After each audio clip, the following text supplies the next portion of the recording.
more tickets!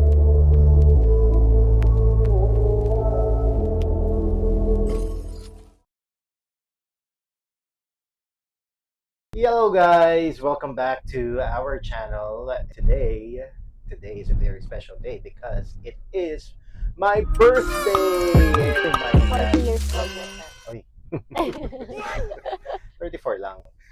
So I am 34 years old, so I'm not one to shy away from letting people know about my age because I'm proud. I mean, I have achieved things. I consider myself successful. There's nothing to be ashamed of with being older. And I feel healthy naman, so I'm really proud of it. Pero of course, I'm not judging those people who are not okay sharing their age, or maybe it's not that they're not okay sharing their age, it's just that they value privacy. Let us share what we are going to do today on my special day. So we are headed today, or right now, to Soul Sky Revolving Restaurant at Eastwood City. So ito yung matagal nang dumadaan to sa Facebook ads ko. So nadadaanan talaga ako. And yun. Matagal niya nang gustong pumunta doon. Sobra. Actually ako din, nakaka-curious kasi.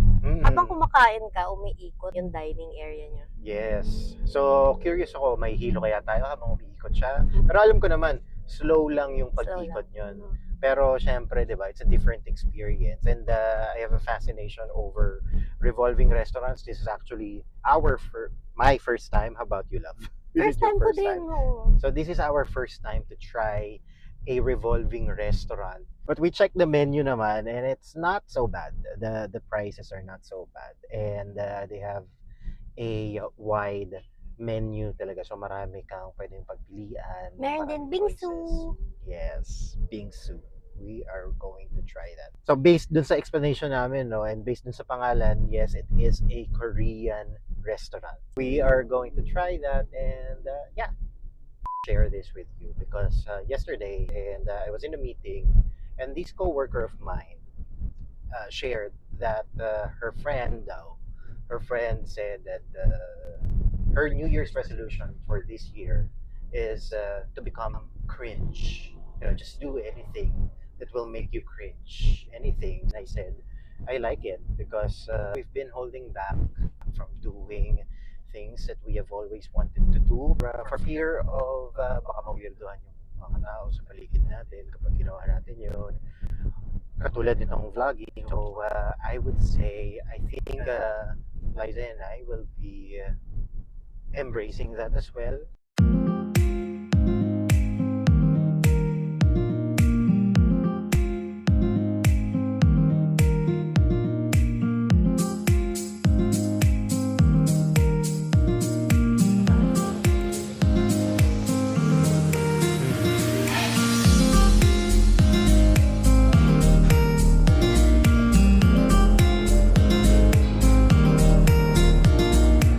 Pwede kayo mag-rent yung 100 pesos.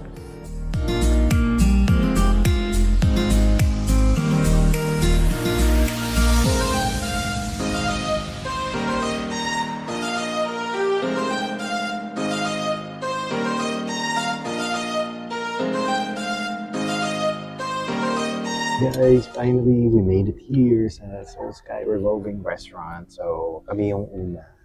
They open at 11 a.m. Ito yung pinili namin reservation. So, yan. Aga namin. Kami yung unang-una dito. Kaya, hindi pa kami masyado nahihiya mag-vlog. Also, tinanong ko si Kuya, 12 o'clock magsa-start, mag-revolve yung dining area natin. Yes. Also, kung na-expect nyo pala na may grilling dito, I don't think so.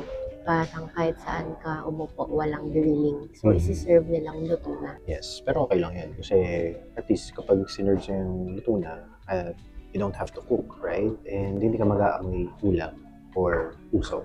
And based on sa photos, mukhang nakalagay siya sa hot stone. Correct. Hot stone na. Hot stone or hot Hot plate? plate. Yes. Yeah. Confirm namin mamaya. Yeah, if you guys wanna book this, just message them on Facebook. Responsive sila sa Facebook. You just message them and they'll be asking for the details of your reservation, like the date, ilan kayo sa reservation, time of your reservation. And so mamaya makikita ninyo, ito time-lapse na lang namin, iikot ito. Dito nyo makikita sa bintana, iikot itong dining area. Yan, naka-hot plate siya. Ang mga side dish naman. This is pork samgyeopsal, thick ang slice, and then this one is wu samgyup, thinly sliced beef. At ang aking date na napakaganda. Thank you, love, love.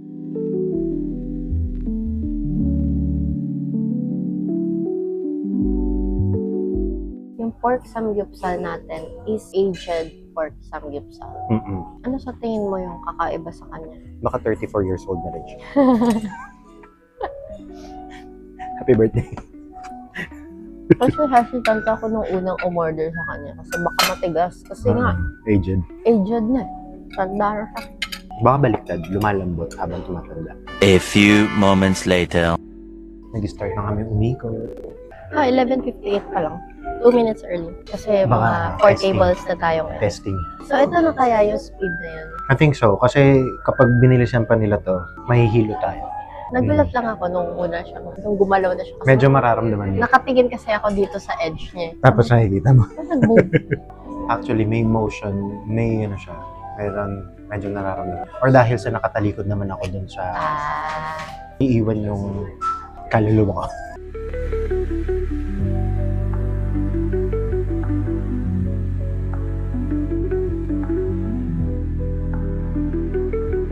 Yan.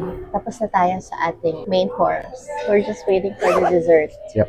Yep. So, habang hinihintay natin yung ating bingsu, at dahil birthday mo, I have prepared birthday questions for the birthday boy. Wow. So, Exciting. it's a past, Mm-hmm. present, and future kind of questions. And meron tayong isang fun question. So, get ready. Are you ready? I am ready. Always ready. Born ready. Okay, now, for the first question, looking back, what's the best lesson that you've learned in your 20s? Best lesson, I would say, yung being realistic rather than idealistic. Kasi, nag-aaral ako. Teenage years. Siyempre, idealistic ako masyado. And idealistic in the sense na nagsiset ako ng timeline for myself. Tapos, yung tipo, ang dami kong some concepts in my head or some ideas in my head, some beliefs na parang hindi ko pwedeng baliin yung beliefs na yon. Siguro, kung bigyan ko na example yung timeline na may nakaset akong timeline sa utak ko for myself na, for example, by 23 years old, may kotse na ako na binayaran ko ng cash. Which apparently was not possible. Kasi na-realize ko na mahirap palang kumita ng pera. Dahil mahirap kumita ng pera, mahirap mag-save up for a car. Tapos, Anong klaseng car ba ito una-una? At kaya mo bayaran din cash? sedan, ganyan. Siguro minimum 1 million, ganyan. Tapos, ganun pala, nung nagtrabaho na ako, nung ka na-realize, hindi pala ganun kadaling kumita ng pera. Diba? Oo, andyan na yung bingsu. Wow! Being super the win! There's always room for dessert. Look at how fine yung ice. Dito na tayo, no? Ang fine ng ice.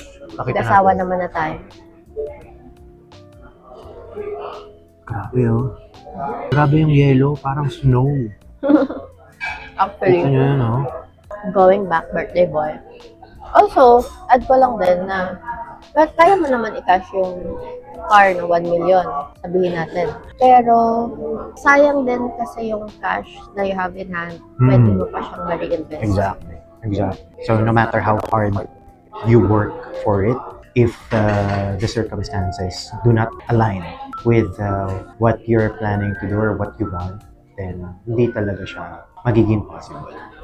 So siguro dun ako natuto rin mag-set ng realistic goals, smart goals, di ba?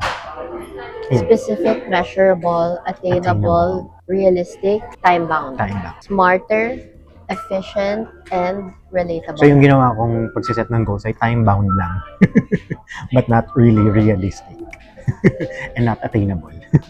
That's a good lesson, love. And I hope na yung mga 20s natin dyan na nanonood, don't take hard on yourself Don't be too hard on yourself. Makabot na rin yun. in your own timeline. And always trust in God Yes. because God is still the best master plan. Wow, saan galing yun?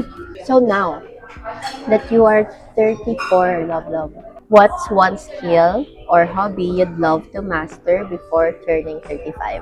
Hello? Ganun lang ka-short? Hobby or skill? Parang it's something attainable within a year before you turn 35 next year. Parang it's something you wanted to do right now that you are 34 and you'd like to master it in a year, next year. Teka, you're 35. pag-iisipan ko yung sagot kasi recorded to eh. So, and ipopost natin to eh. So, we're putting the information out there. So, kailangan na accountability dito. Skill, siguro skill. May iba akong sagot ako in mind, but I don't wanna divulge it out there. So, I'm going for my second answer. AI skills. Kasi AI is here and it's very real. Kailangan natin mag-adjust, mag-adapt sa modern times. Hindi tayo dapat magpakain, hindi tayo dapat manlumo that it's here, hindi dapat tayo magalit na may mga nag-develop ng AI because actually AI is here to enhance, improve our lives and improve the work that we do. So yun, I want to undergo more trainings. Meron naman mga web-based training, mga video training, self-paced trainings online. And they use AI in generating images, generating videos. Kumbaga, mas mabilis yung trabaho, mas mabilis ka makaka-deliver. Big chunk of mango for you, Thank birthday boy. you. Thank you. Okay. And I'm ready to move on. Okay. For the future naman, my love, if money and time weren't an issue, where would you want to celebrate your next birthday? Oh my God. Actually, matagal ko ng pangarap Italy. And then within Italy, di ba, pupunta mo na ang Rome, pupunta mo na ang Vatican. And yun, matagal ko na siyang nasa bucket list, travel bucket list. Again, if money and time weren't an issue, then syempre, European trip. Whereas when you go to another continent, it's where your mind will be open to another set of culture, another set of traditions. So yun yung gusto kong ma-experience. And then of course, yung legit na Italian cuisine or European cuisine, matatry natin siya doon sa mismo Mga cheese, lugar. Yeah, the cheese, the pasta, pizza. sarap. Noted on that, love. Magkakayod pa tayo more. Kaya panoorin nyo na to. Okay, move on naman tayo to something fun. And this is the last question that I've prepared for you. Okay. If you had a birthday superpower just for today, what would it be? Birthday superpower. If I would be given the power, even just for one day, I would love to put trees wherever I want to. Or I mean, not just wherever I want to, but wherever it makes sense to have trees. Like inside subdivisions, inside along highways, diba? Mga expressway, ganyan. Para hindi naman puro concrete yung nasa paligid natin. Dahil yung concrete, yun din nakapagpapainit ng paligid. Anywhere in the world, flooding is becoming a huge problem, not just here in the Philippines. So, hindi lang to dahil sa flood control issues or whatnot. It's really a problem. So that's a good superpower because hindi madali magtayo ng puno. Yeah. It takes years for it to become a tree. And for you to have that kind of superpower today, oh my gosh, hindi na natin kailangan pumunta sa malayong lugar para lang makakita ng mga puno. And thank you. And that's it, guys. I hope you enjoyed. Thank you so much, love, for asking me those wonderful questions. Enjoy lang namin yung binso namin and palitan namin kayo mamaya.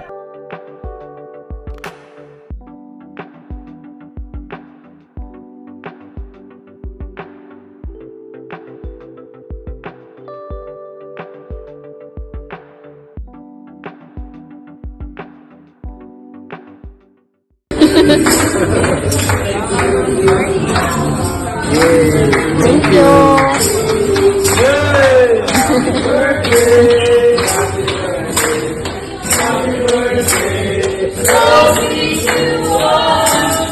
Wow. Hi, Steph.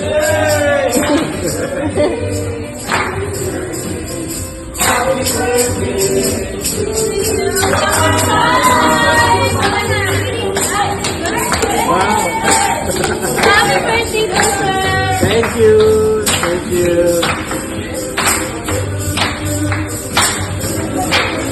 Blow ko ba? Pagkatapos.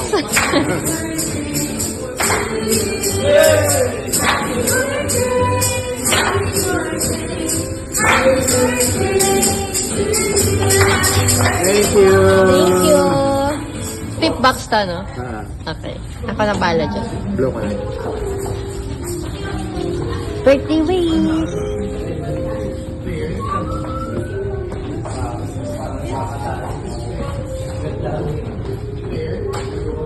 Okay.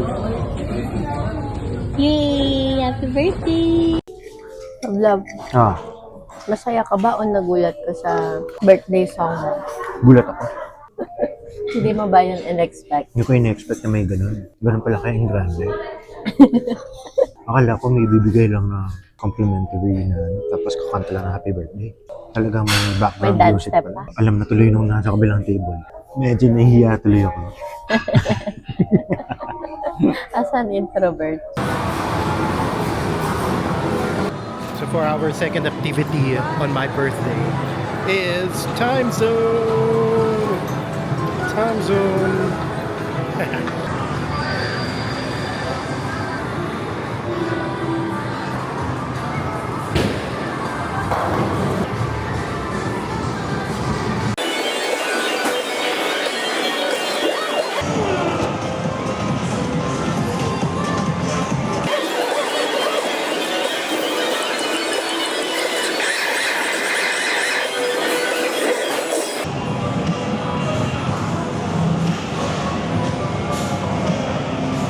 Okay, on to our second game.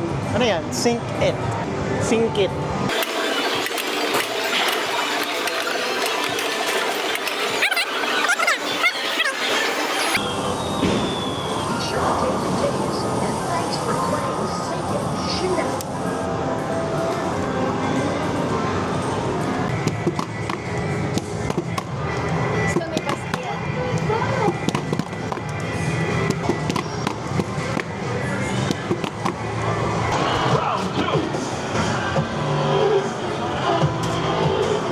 Headshot. Direct hit. Bonus round. Round 3. Running out. There it is.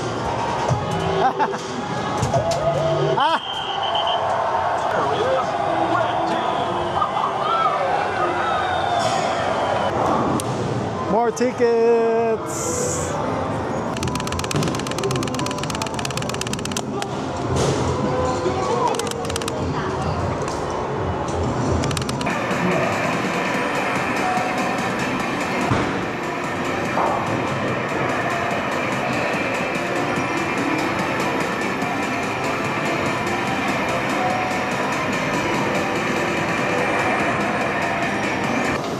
Guess I was first place.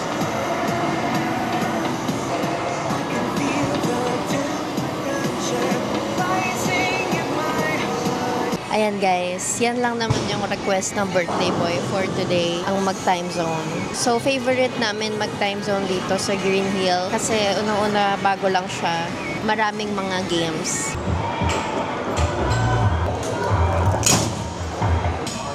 Round 2.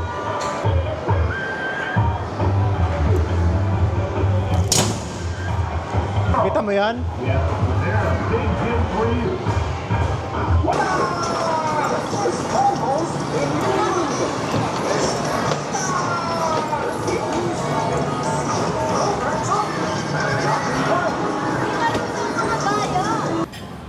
Champorado naman. Merienda. Ako hanapin Mag-mic ka. latte.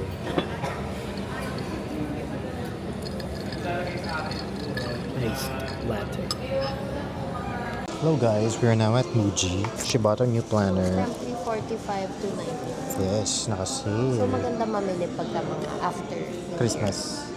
Dahil may Muji membership ako, we were able to claim a free drink. Any 12 ounces na iced drink or any 8 ounces na hot drink. So we got the iced matcha. Of course, being we're in a Japanese cafe, you know namin yung matcha. I think this is where we are going to end the vlog. But before that, let us give you a recap of what happened during the day. We went to Seoul Sky for lunch and it's a treat galing sa aking love vlog. Thank you, love vlog. You're welcome. To be honest, it's value for money naman. But in terms of, value for money naman yung ano. Kasi syempre, you go there, you expect that it's Korean cuisine. And you get Korean cuisine. And you get to experience the revolving dining area as well. So it's a different experience altogether. In terms of food, again, value for money. You get what you pay for. They describe Seoul Sky as fine dining. Pricing is not that bad. Ibig sabihin, hindi ganun kamahal. It's not that expensive. To be honest, nothing special in terms of the way they cooked it. It's barbecue. What's different is the presentation. The wu samgyup and the pork samgyupsal. Nakalagay sila sa hot plate. May parang stone sa baba or clay something.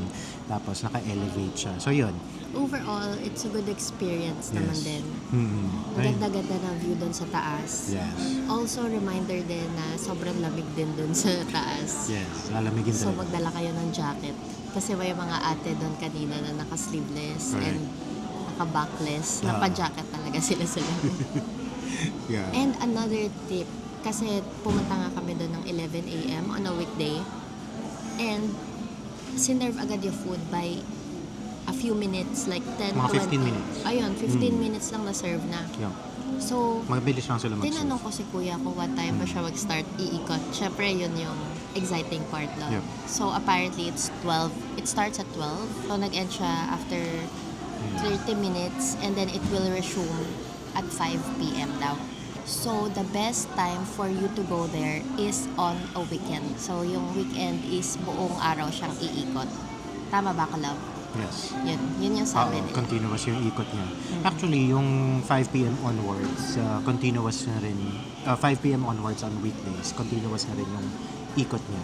So, best to go there to catch the sunset. Yes. If you reached this part of the video, please comment a bacon emoji in the comments below. So we'll end the vlog here. Thank you so much for watching, and don't forget to like, subscribe, and hit that notification bell so you will get notified once we have a new upload. Till the next one.